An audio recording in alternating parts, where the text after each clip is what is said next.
As we look at organizational structure, there's an important aspect that I want us to consider. That is our people and how we reward and compensate them.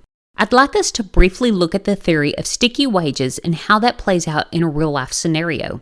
As we look at this topic, I want you to consider how this may be impacting you individually or your own organization. And when I say impacting, I mean positively or negatively.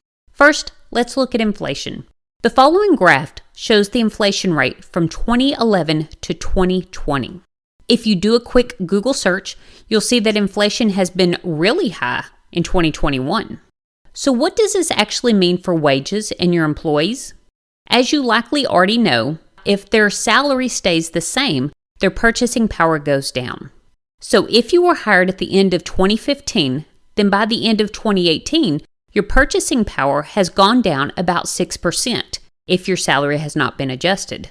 If your budget was really tight in 2015, then there's a possibility that you can't pay your rent anymore in 2018.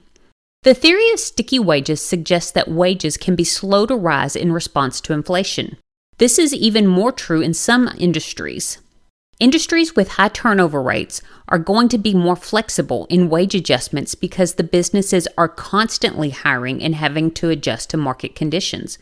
But that's not true in all industries. For example, unions often negotiate multi-year contracts. If inflation unexpectedly rises during that contract period, then there are not additional pay adjustments until that contract is over and a new one begins. Professional careers also that do yearly salary reviews, those organizations can take up to a year to respond. But that's in theory. The reality is some organizations don't even have regular salary reviews. Take a moment to reflect on your own approach to salary reviews. If you're not regularly reviewing the salaries of your employees, then you may be leaving them with no other option but to go and find a different job in response to inflation. Why?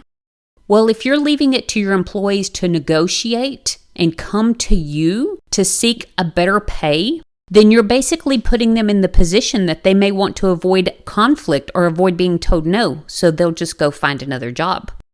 So do yourself a favor. Consider the purchasing power of your employees when they first started and what it is now. Has it been adjusted for inflation? Are you keeping up?